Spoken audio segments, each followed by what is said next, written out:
Pakistani soldiers, officers, ordinary citizens, doctors, engineers, mothers and children.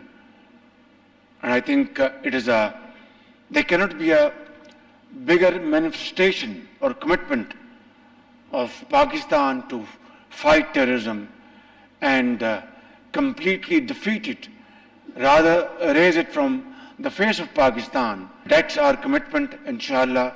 But without this, Pakistan cannot make further progress in the field of economy, trade and commerce. In that, I have to say one point loud and clear, that by 2018, terrorism was defeated holistically by our brave soldiers, our ordinary citizens in KP, in Balochistan, in Punjab and Sindh. They all contributed. 80,000 of our people were martyred, and we suffered economic losses of more than $30 billion. And unfortunately, it has surged again. And we know the reasons. Some of them cannot be defended, but I'm not going to go into that arena. Suffice it to say that we will fight this menace again. We are fighting, and we will not rest until this menace is again defeated and pushed out of borders of Pakistan for all time to come.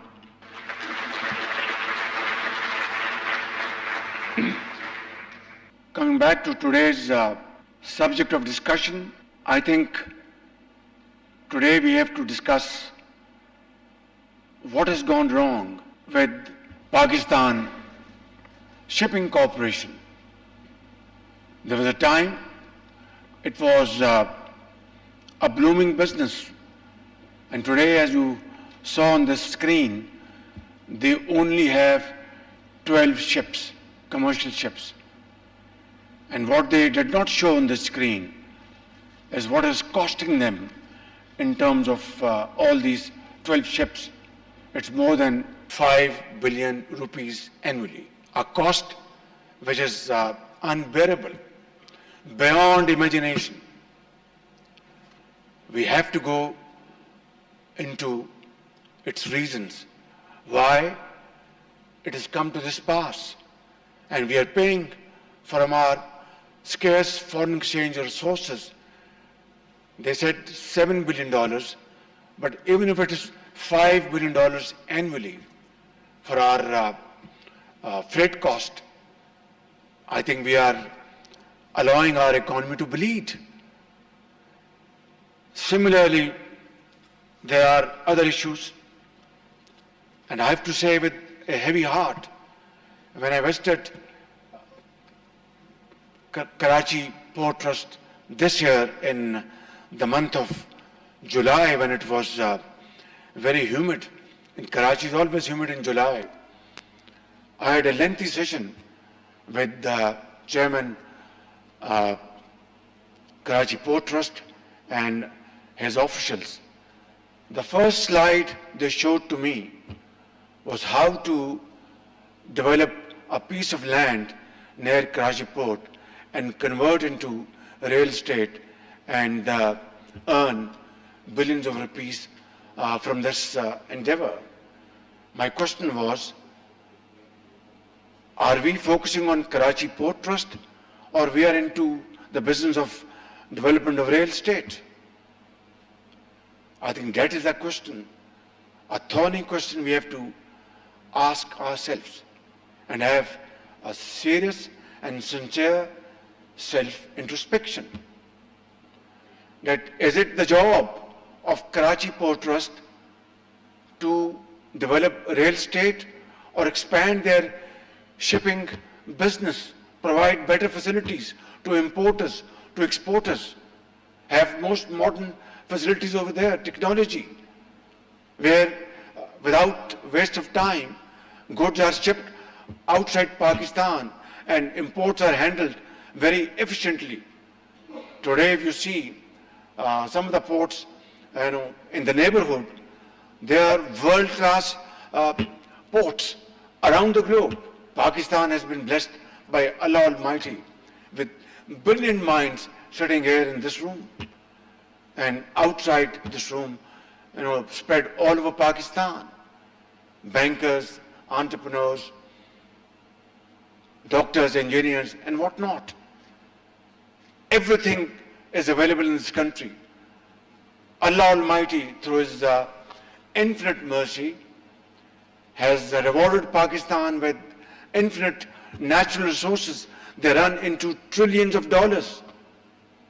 And yet, today, we are hugely undermined by huge borrowings, loans, costly loans.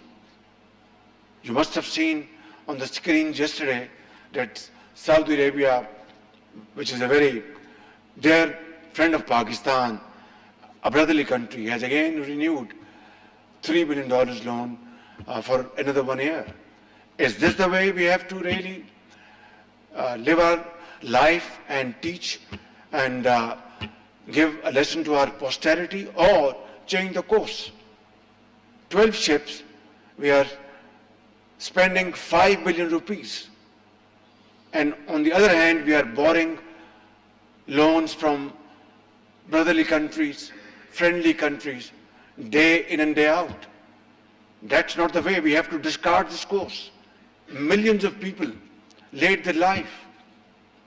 Millions left their homes in India with this hope in their eyes that Pakistan will be a country where hard work, untiring efforts, and merit will be the order of the day.